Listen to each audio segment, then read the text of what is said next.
बेहतरीन drama serial शिकंजा के इस एपिसोड में आप देखेंगे कि पूरा पूरा रानी बदला लेने की कोशिश कर रही है।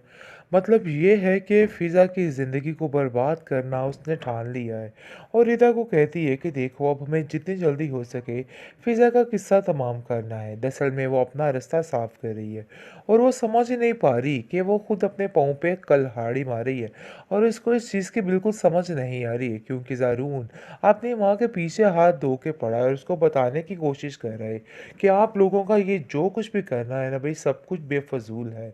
अब रानी की बात नहीं चली जाएगी क्योंकि उसको इस चीज़ का अच्छे तरीके से अंदाज़ा है कि रानी बिल्कुल भी फिज़ा को पसंद नहीं करती है, जिसकी वजह से वो ये बात ठान लेती है और कहता है कि चाहे जो मर्ज़ी हो जाए, मैं खुद साकिब से बात करूँगा और मुझे इस चीज़ का पूरा पूरा यकीन है कि साकिब कभी भी इस बात से पीछे नहीं हटेगा। लेकिन जी आप देखेंगे कि रानी की माँ काफ़ी परेशान, डरी हुई और सहमी हुई है क्योंकि वो जानती है कि अगर कोई बात रानी से इस किस्म की कर दी गई तो रानी इस बात को बिल्कुल भी पसंद नहीं करेगी, बल्कि उल्टा ज़लील कर देगी और कहेगी कि खबरदार किसी ने ये बात सोचने की कोशिश भी की। बहरहाल जी आप देखेंगे कि काफ़ी ज़्यादा परेशानी बन चुकी है इस औरत के लिए क्योंकि ना तो उसको इधर कुछ करना आ रहा है ना ही कुछ उधर करना आ रहा है। फ़िज़ा इस कदर परेशान है क्योंकि साफ-साफ साकिब ने उसको वही कहा है और कहा है कि जो कुछ रानी इस घर में कहेगी ना, वही होगा क्योंकि रानी को सारी ज़िम्मेदारी मैंने दी है, बल्कि हमारी माँ ने अपने हाथ से हर चीज़ की ज़िम्मेदारी रानी को दी है। इसलिए बेहतर यही है कि रानी के हर फ़ैसले को आँखें बंद करके मान लिया जाए और रानी इसी बात पर काफ़ी ज़्यादा उछल-कूद रही है। वैसे इसका अंजाम बहुत ज़्यादा भयानक होने वाला है।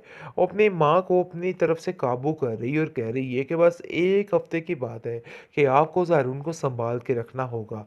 फिर देखना कि ना बजेगा बाँस और ना बजेगी बांसुरी। मतलब ये है कि कोई परेशानी वाली बात नहीं है, मैं हर चीज़ को ठीक कर लूँगी। बस आपको कुछ देर इंतज़ार करना है और इसके अलावा कुछ नहीं। आप देखेंगे कि किस तरीके से परेशान है ज़ारून और समझ चुका है अपनी बहन की चालों को। लेकिन अफ़सोस की बात ये है कि वो ऐसी कोई बात करने की कोशिश ही नहीं कर रहा है और वो कहता है कि मुझे उनके घर जाना है और उन लोगों से जाके बात करनी है कि आखिर क्या मामलात है। साकिब साफ-साफ कह देता है कि देखो रिदा, अपनी बहन को समझाने की कोशिश करो।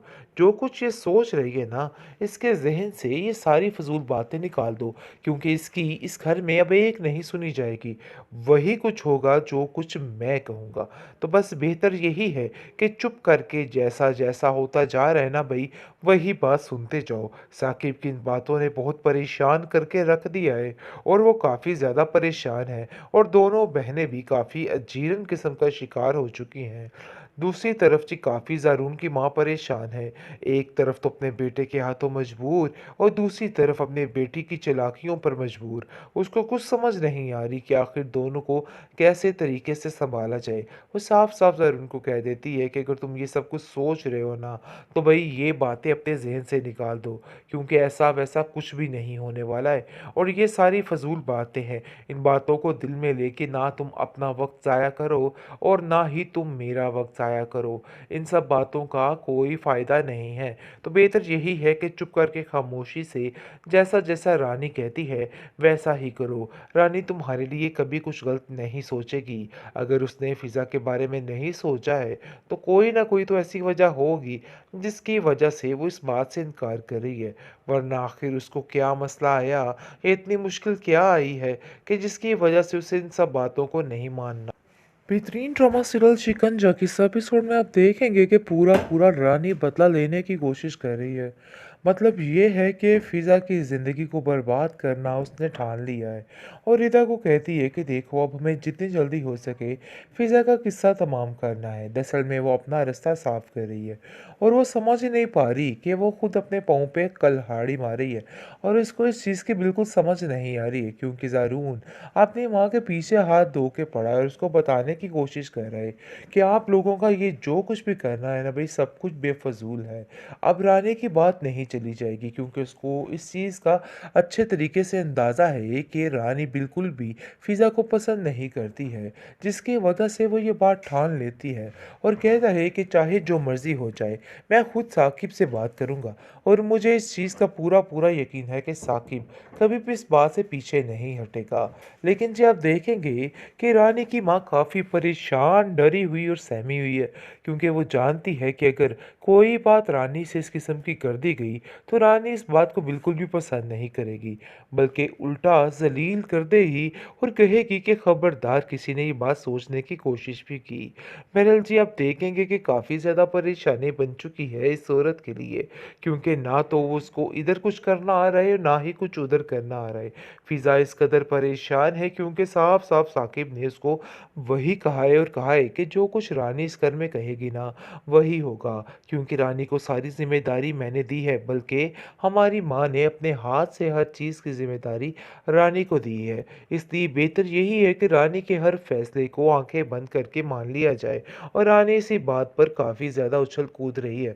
वैसे इसका अंजाम बहुत ज़्यादा भयानक होने वाला है। वो अपनी माँ को अपनी तरफ से काबू कर रही है और कह रही है कि बस 1 हफ्ते की बात है कि आपको ज़ारून को सँभाल के रखना होगा। फिर देखना कि ना बजेगा बाँस और ना बजेगी बांसुरी। मतलब ये है कि कोई परेशानी वाली बात नहीं है, मैं हर चीज़ को ठीक कर लूँगी। बस आपको कुछ देर इंतज़ार करना है और इसके अलावा कुछ नहीं। आप देखेंगे कि किस तरीके से परेशान है ज़ारून और समझ चुका है अपनी बहन की चालों को। लेकिन अफ़सोस की बात ये है कि वो ऐसी कोई बात करने की कोशिश ही नहीं कर रहा है और वो कहता है कि मुझे उनके घर जाना है और उन लोगों से जाके बात करनी है कि आखिर क्या मामलात है। साकिब साफ-साफ कह देता है कि देखो रिदा, अपनी बहन को समझाने की कोशिश करो। जो कुछ ये सोच रही है ना, इसके ज़हन से ये सारी फ़िज़ूल बातें निकाल दो क्योंकि इसकी इस घर में अब एक नहीं सुनी जाएगी। वही कुछ होगा जो कुछ मैं कहूँगा। तो बस बेहतर यही है कि चुप करके जैसा-जैसा होता जा रहा है ना भई, वही बात सुनते जाओ। साकिब की इन बातों ने बहुत परेशान करके रख दिया है और वो काफ़ी ज़्यादा परेशान है और दोनों बहनें भी काफ़ी अजीरन किस्म का शिकार हो चुकी हैं। दूसरी तरफ जी काफ़ी ज़ारून की माँ परेशान है। एक तरफ तो अपने बेटे के हाथों मजबूर और दूसरी तरफ अपनी बेटी की चालाकियों पर मजबूर। उसको कुछ समझ नहीं आ रही कि आखिर दोनों को कैसे तरीके से सँभाला जाए। वो साफ-साफ ज़ारून को कह देती है कि अगर तुम ये सब कुछ सोच रहे हो ना, तो भई ये बातें अपने ज़हन से निकाल दो क्योंकि ऐसा-वैसा कुछ भी नहीं होने वाला है और ये सारी फ़िज़ूल बातें हैं। इन बातों को दिल में लेके ना तुम अपना वक़्त ज़ाया करो और ना ही तुम मेरा वक़्त ज़ाया करो।